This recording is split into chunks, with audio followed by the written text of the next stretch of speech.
Jenna Ellis in the morning on American Family Radio. I love talking about the things of God because of truth and the biblical worldview. The U.S. Constitution obligates our government to preserve and protect the rights that our founders recognize come from God, our Creator, not our government. I believe that Scripture in the Bible is very clear that God is the one that raised up each of you, and God has allowed us to be brought here to this specific moment in time. This is Jenna Ellis in the morning. Good morning. Good morning. Well, we are starting in the state of Tennessee. It is Tuesday, February 4th, and Tennessee lawmakers just passed a $447 million school choice bill, this coming from the Tennessean, and they say here's what it does. Tennessee lawmakers held a special legislative session the week of January 27th, and unlike here in the state of Florida, they're actually accomplishing conservative priorities. I mean, imagine that, and sending significant wins to their governors. So House and Senate Republicans on Thursday of last week passed this statewide school choice program. So it expands school choice throughout the state, offering state-funded scholarships for children to attend private schools without regard to their income or zip code. This is being heralded as a win for Tennessee Governor Bill Lee, since on the campaign trail, he wanted to prioritize school choice. And this comes, I'm sure, as welcome news for our first guest, Corey DeAngelis, who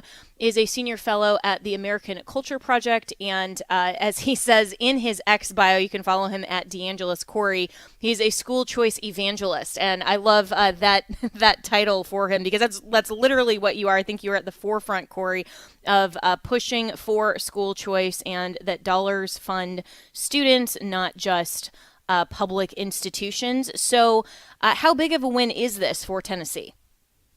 It's a huge win. I mean, this makes Tennessee the 13th state to go all in on school choice, passing a universal school choice program, which means it's available to everyone. There's no more picking winners and losers. It's regardless of background, zip code, or income, you qualify for the funding to take your kid to the private school of your choosing, or if you want to go to the public school, that's fine. If you like your public school, you can keep it. But for real this time, unlike with your doctor. But this all happened because the teachers' unions overplayed their hand during the COVID era, showed families what was happening in the classroom via Zoom school or remote learning, and conservatives were upset in particular about the curriculum that wasn't aligned with their values. Now we have 13 states led by Republicans that have passed universal school choice policies. We've advanced school choice more in the past 4 years than in the preceding 4 decades. So it's a big win. And President Trump, before the votes, he sent out a message on Truth Social basically congratulating the Tennessee legislators for fighting for school choice. This was a number one priority of Governor Bill Lee, and so he's obviously expected to sign it. He actually called a special session to get it done. And each chamber passed it pretty handily. The Senate passed it by a 20-13 vote, only one Republican defection, and in the House it was a 54-44 vote. So I'm looking at other states to do the same thing this year, including my home state of Texas, which will be the biggest state with universal school choice. If we can get it done, I think we can. The Speaker said he has the votes in the House, and the Senate's easily going to pass the bill, I believe, this coming week or this week. Oh, wow. That's a great. So in the state of Texas, what bill is that? And do you know when that's exactly coming up in Texas for our listeners there? Yeah, so we already passed Senate Bill 2 out of our Senate Education Committee. It's the number one legislative priority of the Senate. The Senate Bill 1 is the budget. So Senate Bill 2 is the first priority, which is school choice, available to all the families. We passed it by a vote of 9-2, all Republicans in favor out of the Education Committee. All Democrats opposed. Both of the Democrats who voted against it, they sent their kids to private school, so total hypocrites on their part. The Senate, in the entire Senate body should vote on it, I believe, this week. And it's expected to pass. They pass the bill basically every year. It usually dies in the House. But we had great primary elections where 2/3 of the Republicans who voted against school choice in the House last year, they were ousted, which that's a political earthquake. Incumbents usually win 95% of the time. And now if you just count the votes based on last year's vote, we should have more than enough votes to pass universal school choice in the House as well. We're hoping that should be done before March, sometime this month. And Governor Abbott listed universal school choice as an emergency item just on Sunday, which means that they can move faster than usual to get this passed. And the speaker, Dustin Burrows, who some conservatives weren't happy with him because he got a lot of votes from Democrats to be speaker, but he voted for school choice last year. He signed a pledge to pass universal school choice, and he was just speaking on a panel a few days ago at Texas Public Policy Foundation, and he indicated that the House does have the votes to pass universal school choice. So I am very optimistic that's going to happen. I'm also looking at states like Wyoming, Idaho, New Hampshire, and North Dakota and South Dakota that are slated to potentially pass universal school choice this year as well. It's a lot of stuff to keep track of, but it's a good problem to have. Yeah, well, that's why we always turn to you, because you do keep track of all of this. And that's why anyone who is invested in school choice and all of this reform that frankly should not even be a partisan issue. I mean, this is something that is just logical. And of course, if we took the teachers' unions out of the mix and the politics, I mean, the rationality is just there. But why anyone invested in this should follow Corey DeAngelis on X to see where all of these different battlegrounds are. And this is coming as well, Corey, among a lot of the states, as Donald Trump is really making a push to disband the Department of Education. That was a promise from his first term. We saw that on the campaign trail again, and there were a lot of skeptics, I think, that he would actually get that done because it seems a little bit like a pipe dream. But over this last week, he's continued to talk about it, and what would that practically look like, and possibly what type of time frame? I mean, I'm hoping he would get this done earlier on in his term so that we have a kind of a longer runway before 2028. Yeah, he has a flurry of great executive orders lately, and one of them was on school choice, which directs the Department of Education to use any discretionary funding to promote school choice. So that's puts wind at the sails of the school choice movement. He announced that last week, which was National School Choice Week. And the one that's being talked about most right now is the potential executive order. There's the rumor mill going around that he's going to issue one soon to abolish the Department of Education. And a lot of Wall Street Journal is reporting this, New York Times, Politico, basically everyone now is reporting this theory that there's this two-step approach. One, to order the Department of Education to try to reduce its influence on its own, to try to, if you can't kill it altogether, maybe give it death by 1,000 cuts. So reduce spending in certain areas, get rid of DEI, which he's already done an executive order on that, and they're already taking steps to remove spending on DEI programs, which is a big win already. But also the second part of the plan, which is what a lot of conservatives would really like to see, was to completely nix the department altogether. And, I think everybody basically agrees that you can't just snap your finger and just get rid of the department as through an executive order. There's only so much a president can do. The department was created by an act of Congress. So to get rid of it altogether, the understanding is that you're going to need Congress to vote on a bill to get rid of it. And we have a Republican trifecta. Republicans control both chambers and the president's office at the federal level. So you'd think they'd be able to get it done. But the other stumbling block that's potentially there is a filibuster that can be done in the Senate. I don't think Republicans are going to vote to completely abolish the filibuster. So you might need 60 votes to get rid of the Department of Education in the Senate. Republicans only have 53 seats. They have a majority, but not a supermajority. And so that's a potential stumbling block to consider. Maybe some Democrats come along. I mean, Randi Weingarten, who I don't like for a lot of reasons, she's the head of the teachers union. She fought to keep schools closed as long as possible. She even said on MSNBC after Trump won that her members, quote, don't really care about whether there's a federal Department of Education. She basically just went on to say, we just want the money. But there's a bill in Congress to do that right now where the money that exists doesn't just disappear. It would go back to the states in the form of block grants to use on education. It's Senator Mike Rounds, a Republican out of South Dakota, has the bill called Returning Education to the States Act. And so maybe some Democrats come along. I don't see it happening realistically, but that's basically where everything stands right now. And I think the more realistic thing is that we give it death by 1,000 cuts, that we reduce its influence as much as possible and return the decision-making back to the states. And maybe there's still a way to send that money back to the states through the Department of Education instead of abolishing it and then giving it to the Treasury and then having them send the money back to the states. Yeah, and the issue with that sometimes, though, is, and sorry to interrupt, the theory a lot of times, though, is that then even if you do these block grants, then couldn't a future administration just take, or a future Congress still put strings attached and basically undo that? Yeah, I mean, that's the potential problem and risk. So you want to get rid of it altogether.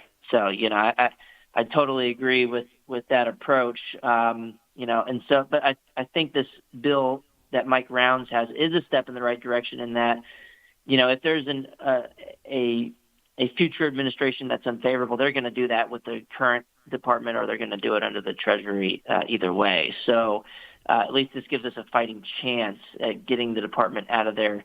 The best way to do it is to not take our money to begin with, to reduce taxation altogether, and then so we don't have to give it back.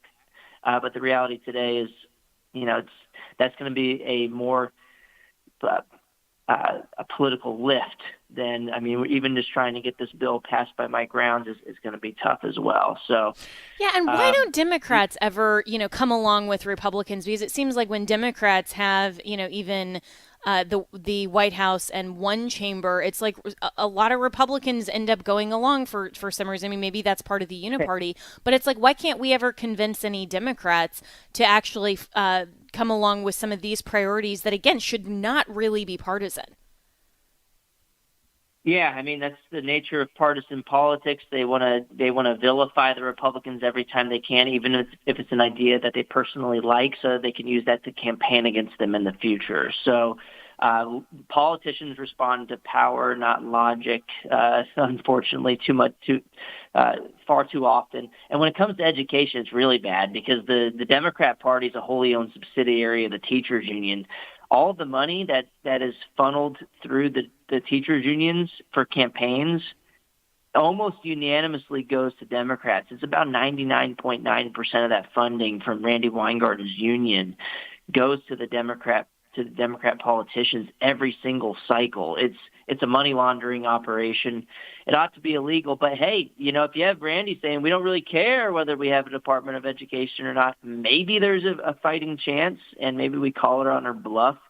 But we'll see. And the timing of this executive order that's rumored by Trump, by people in Washington circles. They're saying that they don't expect this executive order to come out until Linda McMahon is confirmed, because it would make it trickier if they put out the order and then her trying to get confirmed in front of the Senate, having to deal with all the questions about how that's going to look.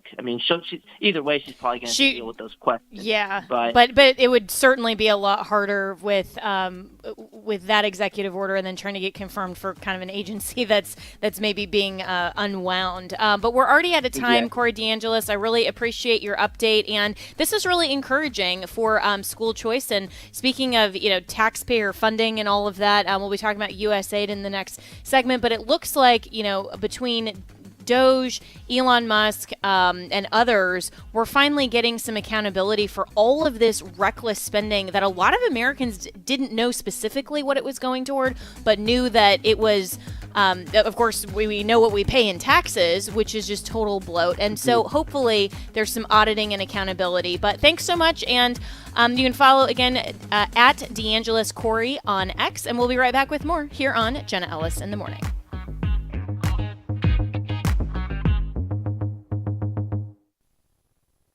Hello, everyone. I'm Tim Wildman, president of American Family Association and American Family Radio. Hey, just returned from the presidential inauguration of President Trump and Vice President Vance. And let me tell you something, folks. There's an excitement in the air among millions and millions and millions of Americans who are ready for some common sense changes to come to our country. Guess what? We're going to Washington, D.C. again for our Spiritual Heritage Tour in June and September. We're over halfway full. If you want to go with us to see our nation's capital from a distinctively Christian heritage viewpoint, then you need to contact us. You need to go to wildmangroup.com, WILDMON group.com. We're also going to Colonial Williamsburg, Jamestown, and Yorktown. It's going to be a lot of fun. We're going to Boston in October. For information on any of these tours, go to wildmangroup.com, WILDMON group.com. While in the emergency room with my wife, as she was struggling with the COVID-19 virus herself, and I looked at her, I said, "Are you scared?" And she said, a little bit, but I've been through worse. The Certainty of Mankind's History with Uncertainty, an article by Peter Rosenberger. And then, as her fever was approaching almost 103, she started singing "In Christ Alone. I place my trust and find my glory in the power of the cross." And that's how she has anchored herself in the certainty of Christ through her huge medical journey that has included 80 surgeries, both of her legs amputated, 100 doctors have treated her, 12 hospitals, and now the COVID-19 virus. And so when we live with those kinds of uncertainties, anchoring ourselves in Christ alone, that's the only place we can run to where there is certainty. To read this article and more, visit afa.net/The Stand. Hello, Americans. I'm Todd Starnes. Stand by for news and commentary next. A terrible tragedy in West Memphis, Arkansas. 3 young boys broke into a man's home late Sunday night. A 16-year-old, a 14-year-old, and an 11-year-old. That's right, folks. One of the burglars, an 11-year-old. Children. The homeowner opened fire, killing the 14-year-old and wounding the 16-year-old. The dead child's grandmother, speaking with local media, says what her grandson did was wrong, but she rebuked the homeowner, wanted to know why her grandson was killed. Well, the homeowner did what any person would do in that situation. He had no idea if the burglars were armed. He had no idea what their intentions were.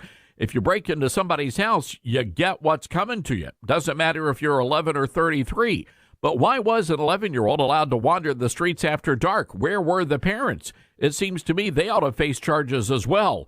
Ultimately, they bear the full responsibility for the behavior of their kids. I'm Todd Starnes.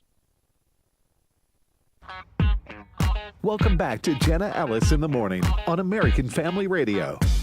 Welcome back. Well, last week, President Donald Trump took executive action to freeze the vast majority of all foreign aid payments made through the United States Agency for International Development, or USAID, which that's coming from Town Hall. I think USAID is a little bit more of a misnomer. It's more like an international slush fund. But Town Hall goes on to say Secretary of State Marco Rubio took swift action to comply, quote, consistent with President Trump's executive order on reevaluating and realigning United States foreign aid. Secretary Rubio has paused all U.S. foreign assistance funded by or through the State Department and U.S. Agency for International Development, or USAID, for review.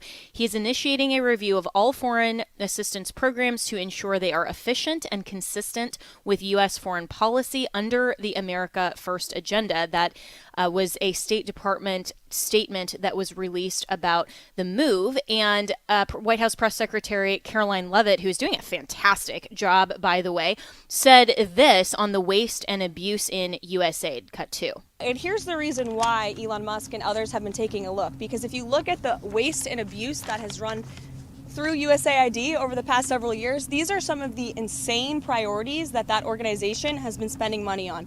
$1.5 million to advance DEI in Serbia's workplaces, $70,000 for a production of a DEI musical in Ireland, $47,000 for a transgender opera in Colombia, $32,000 for a transgender comic book in Peru, I don't know about you, but as an American taxpayer, I don't want my dollars going towards this, and I know the American people don't either, and that's exactly what Elon Musk has been tasked by President Trump to do, to get the fraud, waste, and abuse out of our federal government. Thank you, guys.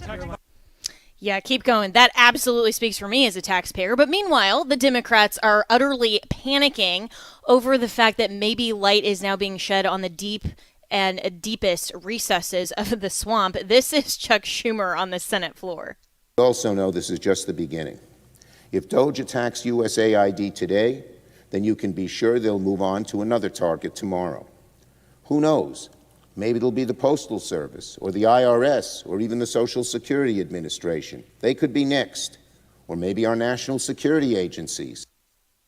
Let's welcome in Paul Teller, who is the Executive Vice President of Advancing American Freedom and also served in the White House during President Trump's first term. And Paul, good morning. And, I don't know about you, but I think every agency that Schumer just mentioned, other than like the post office, I'm actually fine with DOJ eliminating or significantly reducing.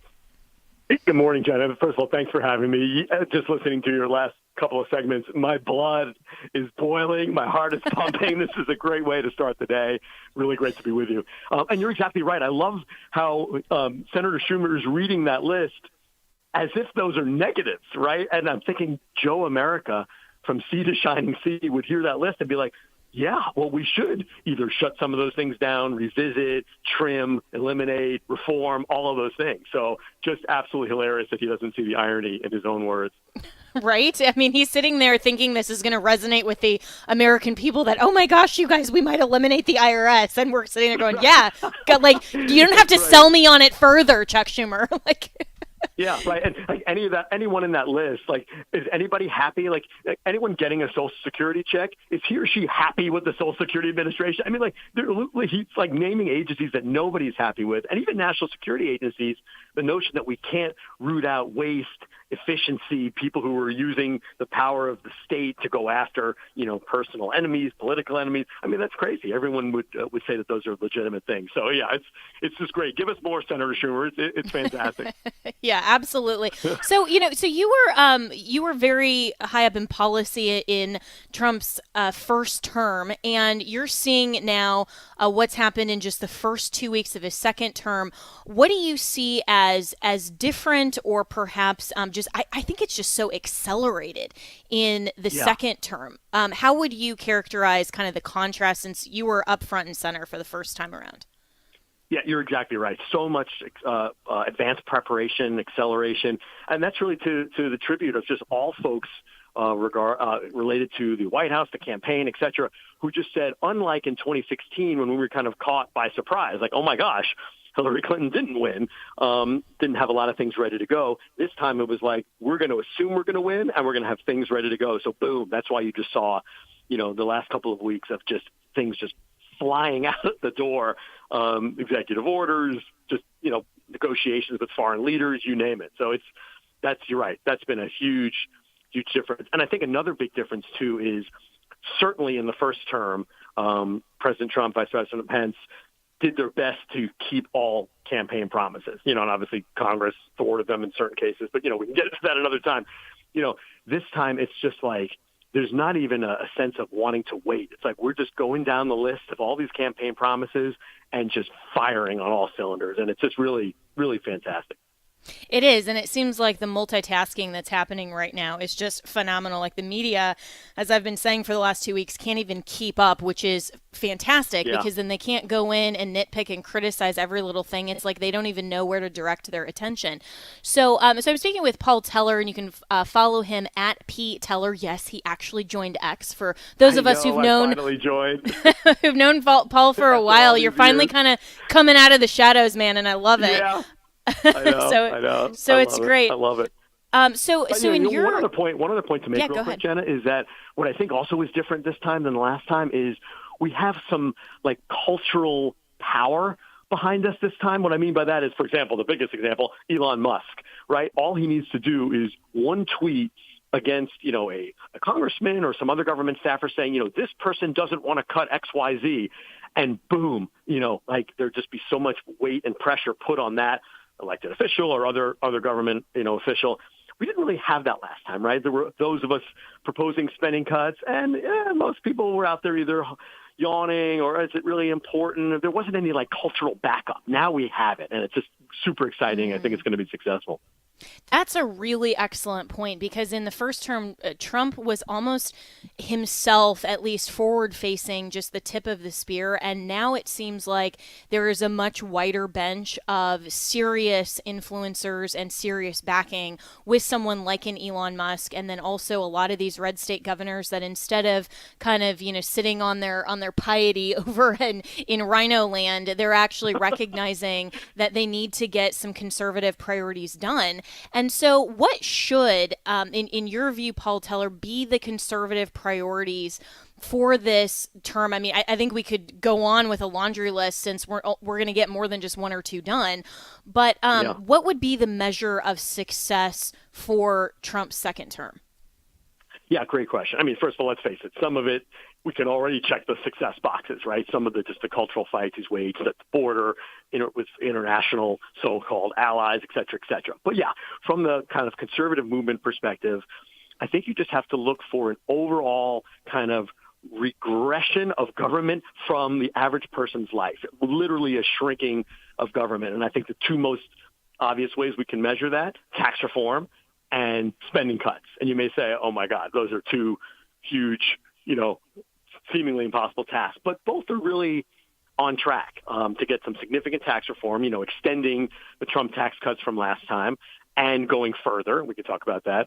But then also through this process, many of your listeners may have heard about reconciliation, which is the fancy Washington word for let's get something through the Senate faster without needing 60 votes. You just need 51 votes. So using reconciliation as a way to get tax reform through, you could also tack on spending cuts. And that's the plan, is kind of in one package, maybe two packages. We'll see how it works to get through Congress.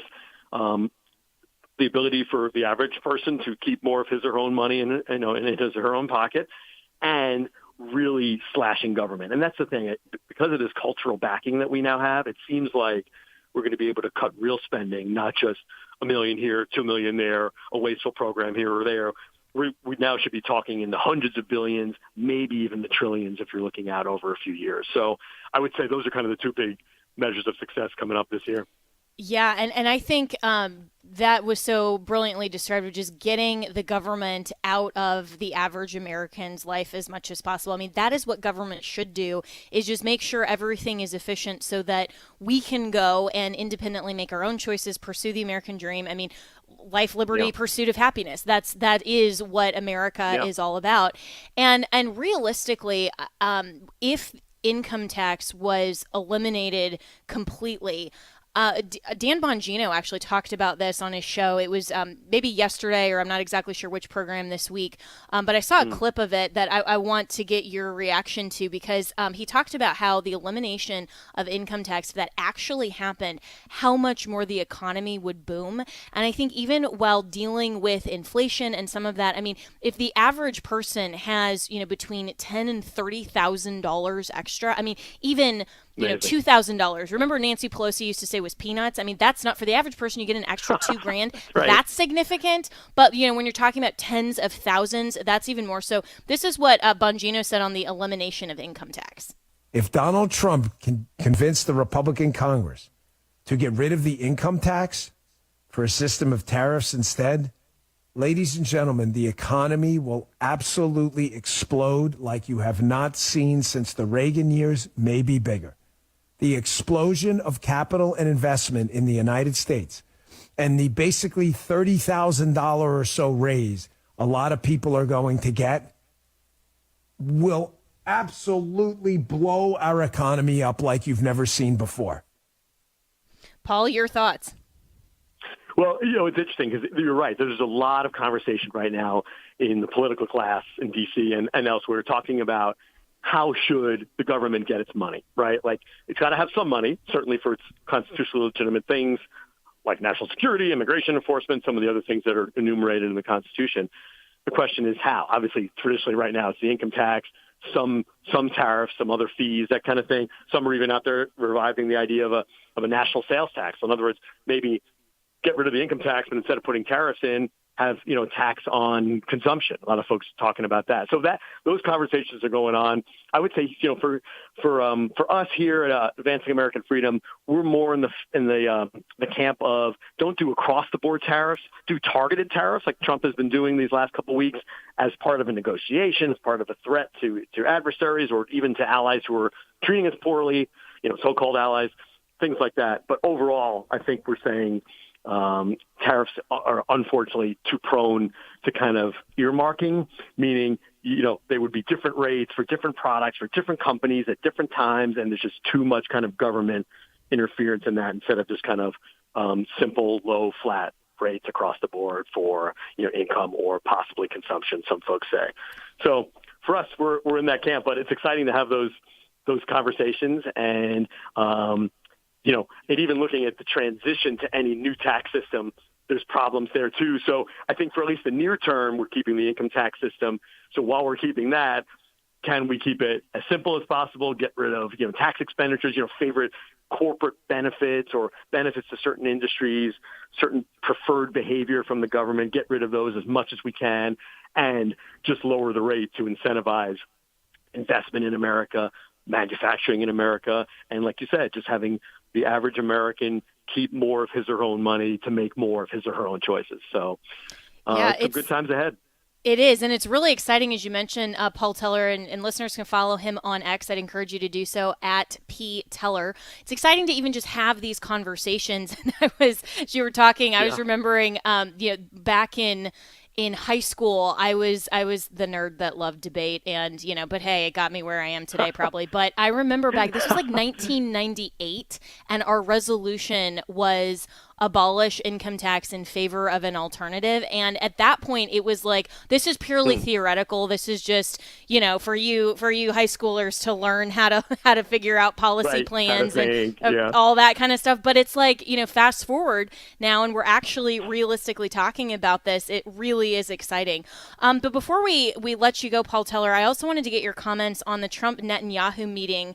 CNN's headline is, it's a consequential moment for both leaders and for the Middle East. So Prime Minister Benjamin Netanyahu's arrival as the first foreign leader to pay President Donald Trump a visit since he returned to the White House comes at a consequential moment. And there's been a lot of chatter as well about, with U.S. aid and whether or not we're pausing aid to Israel, and people who are very pro-Israel are concerned about that. I don't think that anybody's advocating for that. It's more that we want to make sure that what we're spending on actually advances American priorities.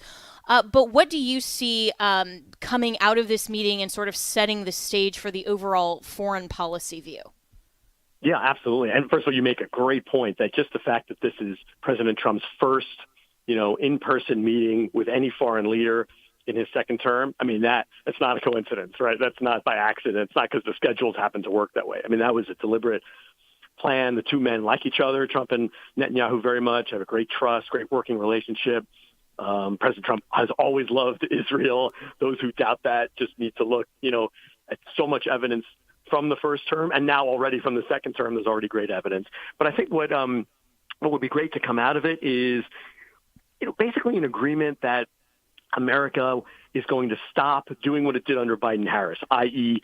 stop trying to rein in Israel, stop publicly criticizing it, just the opposite, kind of letting it go and saying, look, you're our friend, you're our ally, we're with you.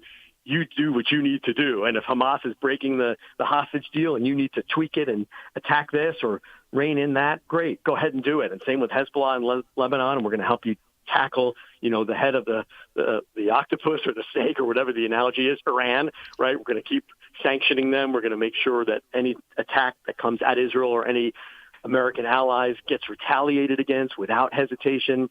And then, frankly, I think a big thing that'll come out of this is taking the next steps to expanding the Abraham Accords, those peace agreements that President Trump and his administration negotiated last time. Saudi Arabia looks like it's very anxious to have a normalization agreement with Israel. I think it needs a little more calm to come first in Gaza before they could, tolerate that domestically in Saudi Arabia, but it's coming. And that's just really great news. Peace with friends, peace in the Middle East, and treating our enemies like actual enemies. I think that's just going to be a fantastic meeting, a series of meetings this week. Yeah, that will be fantastic. And real quickly as well, your thoughts on, as Trump is looking at the ceasefire and all of that going on in the Middle East, what about his promise on ending the war in Ukraine? Yeah, see, that's a little trickier, right? Because I think he doesn't want it to end just for the sake of ending, meaning he wants it to end with the good guys not being defeated and not being left where they are. In other words, the Russians pushed Ukrainians back, deep into territory that Russia has no business taking, killed so many Ukrainian civilians. So I think the question is, how do you end it with dignity, with some return of Ukrainian land, and other such things? So that seems to me a little more complex than what we're talking about, but maybe not. Maybe they're just different complexities. But the good news is he's talking peace. He's talking from a position of strength, not just pretty please, will you please stop fighting, right? Like the previous administration, but actually from a position of American strength. And it's going to be a great 4 years. Yeah, and I haven't seen him once just, staring vacant with an ice cream cone in his hand. So already that is a huge level up. So Paul Teller, really appreciate your time this morning. He's Executive Vice President for Advancing American Freedom. You can follow him on X at P. Teller. And Paul Teller is just such a wealth of information, and really appreciate you and look forward to having you back on soon. And we'll be talking more about the overall foreign policy strategy and the tariffs and all of that with our next guest from the National Taxpayers Union when we come right back with more here on Jenna Ellis in the Morning.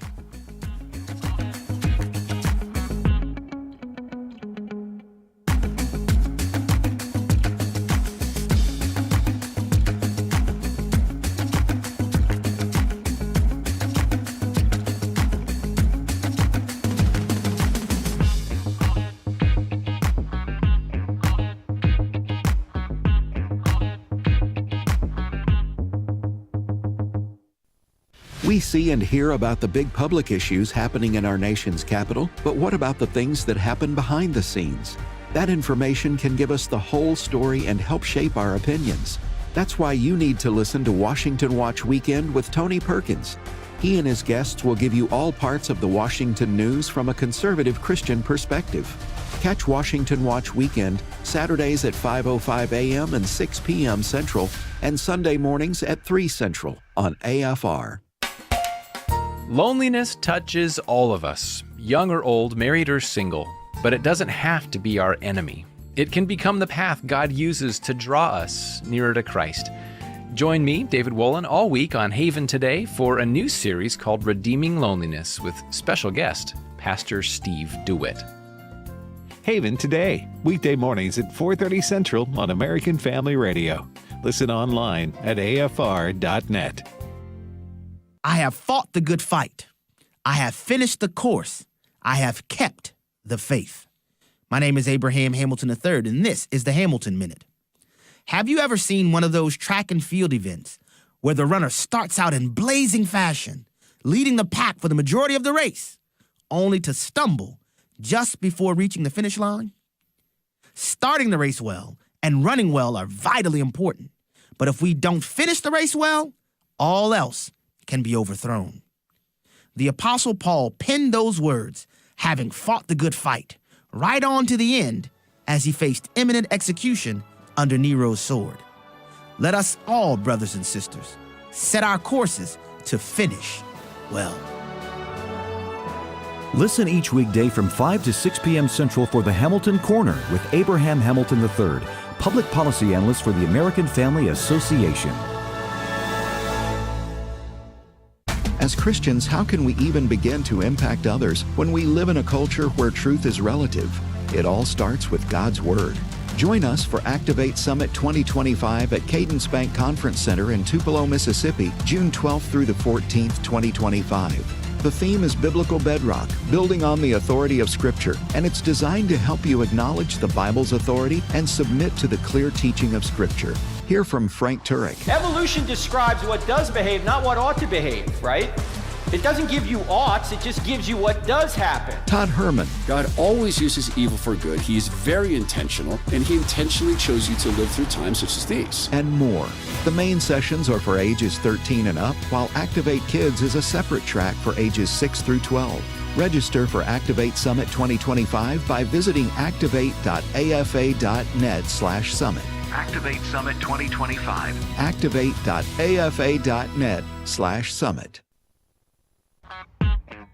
Welcome back to Jenna Ellis in the Morning on American Family Radio.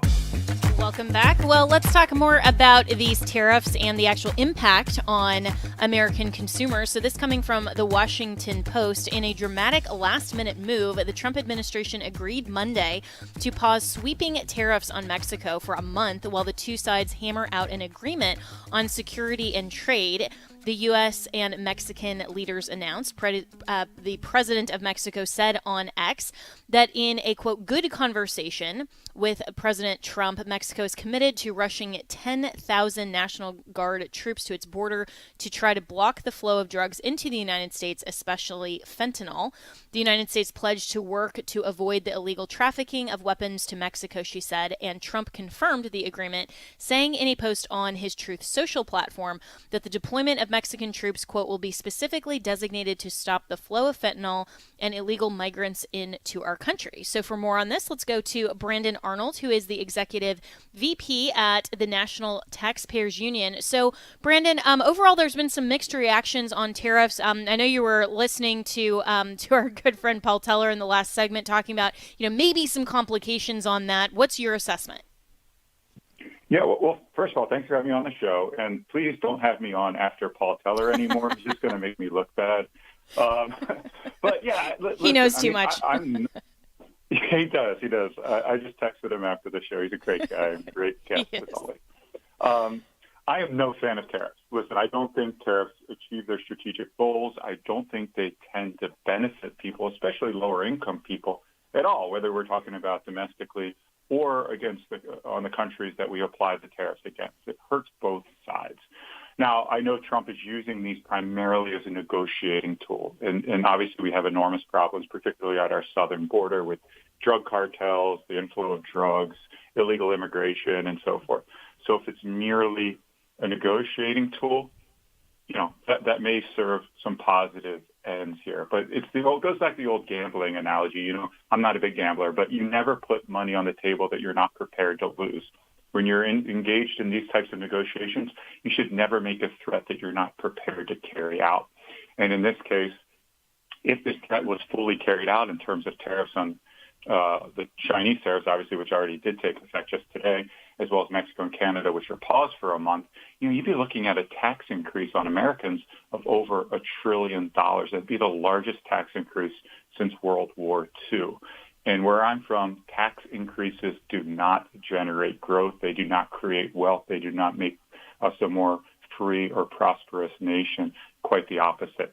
So that is my concern here, that these tariffs, if they ever were fully implemented, maybe they will be, maybe they won't, but they would hurt a lot of Americans. They'd hurt our manufacturing sector, our farmers, and they'd hurt everyday Americans who put Donald Trump in office largely to reduce prices, because we've lived through 4 years of inflation disaster under Biden.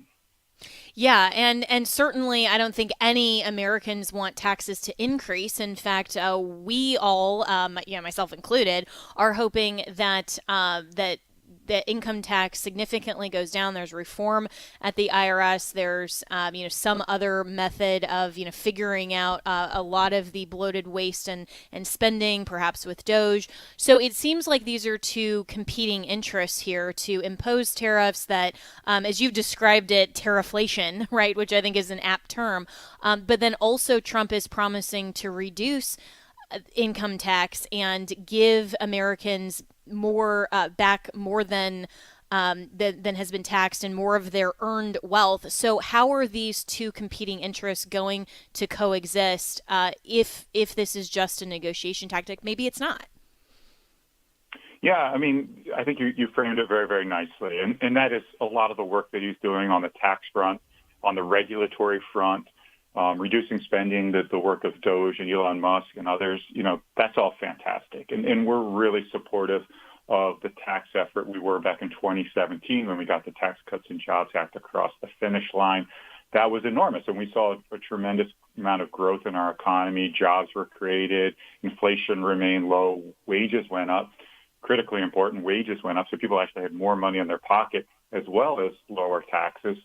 All of those positive things happened, 2018, 2019, up until the onset of the pandemic. We need to get back to that point because so much of these tax cuts are expiring at the end of this year. So that's a critical portion of his agenda, as is the deregulatory stuff, making sure that we can actually build the infrastructure that our economy needs. We're not having, 10 years of environmental review to build a road or a pipeline or what have you. That's all nonsense.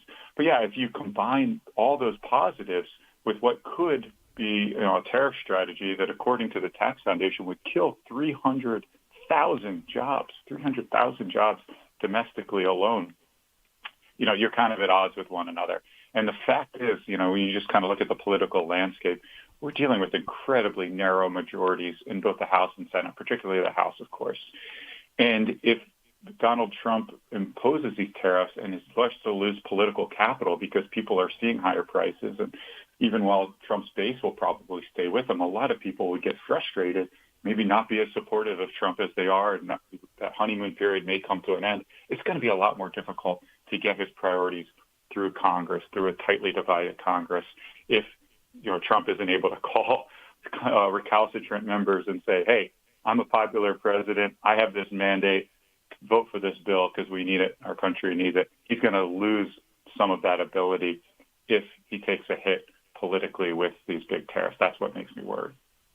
And I'm speaking with Brandon Arnold, who is the Executive VP at the National Taxpayers Union. And what about the factor of returning a lot of our manufacturing here to America? And that was a huge emphasis in Trump's first term. Of course, the renegotiated NAFTA agreement that became the USMCA, and there were a lot of different trips talking about manufacturing being brought. I mean, I was with President Trump at the time on some of those trips in Michigan and other places. Is that potentially maybe in Trump's mind at least an offsetting factor for tariffs that would be an encouragement to just have our manufacturing done here, so then companies don't even have to deal with something like a tariff? Yeah, I mean, I think tariffs can bring some manufacturing jobs back. I think the most powerful force to bringing manufacturing back, and incidentally, our manufacturing sector is pretty strong.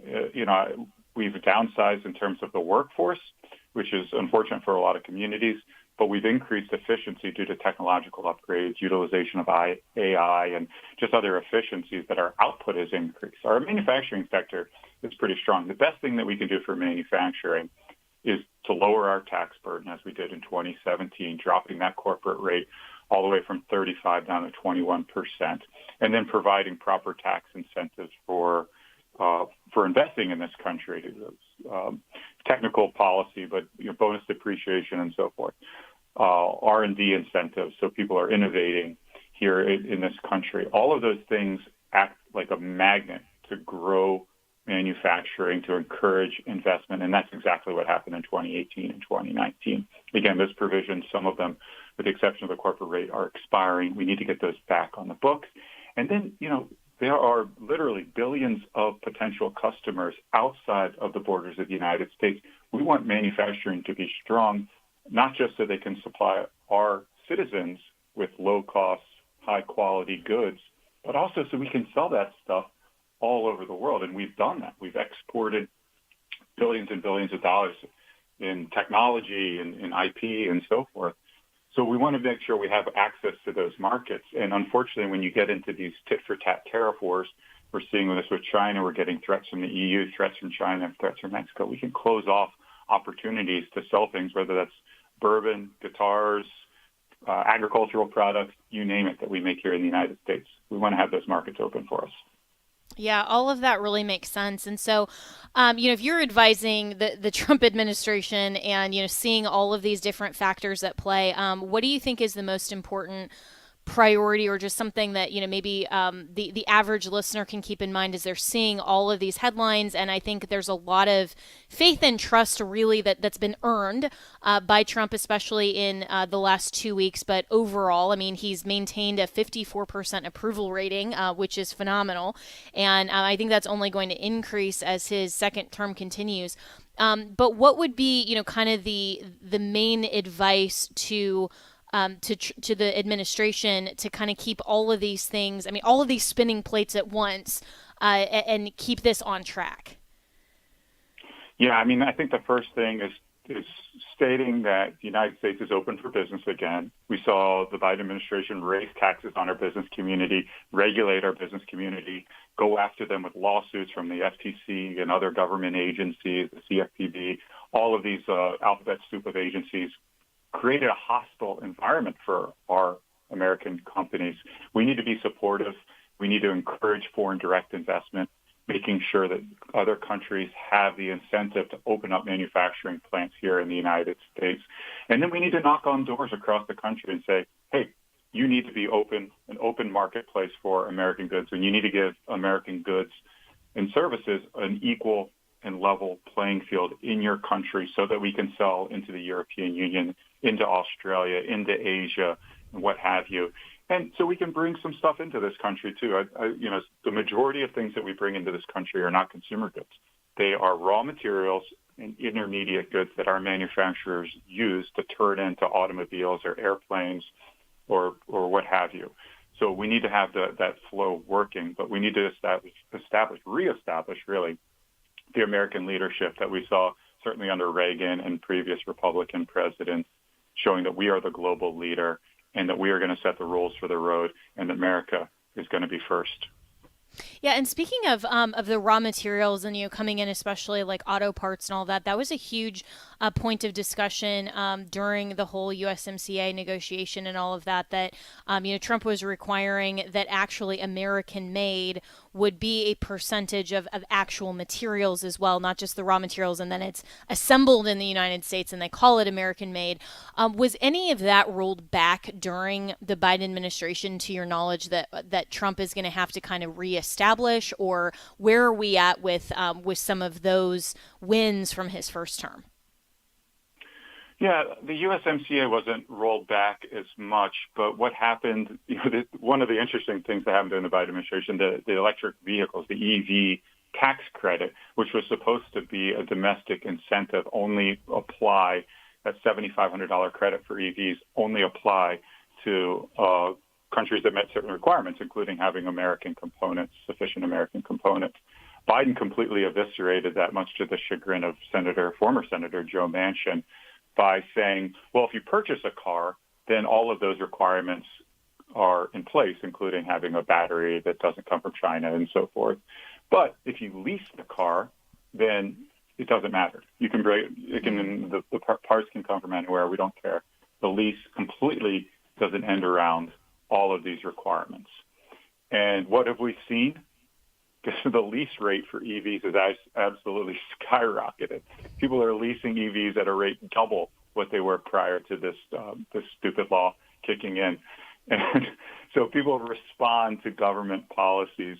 It seems so obvious, yet government never gets this. So, yeah, if we're going to have rules of the road, then they need to be fair. They need to be even-handed. In the case of Mexico and Canada, when you're making a car, the car and certainly the parts can cross the border multiple times during the production.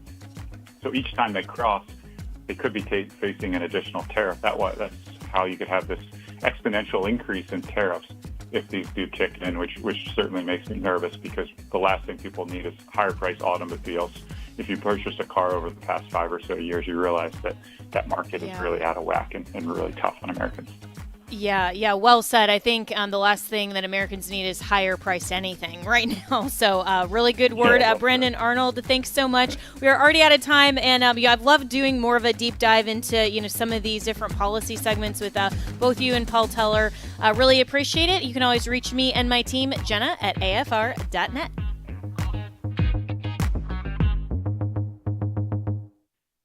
The views and opinions expressed in this broadcast may not necessarily reflect those of the American Family Association or American Family Radio.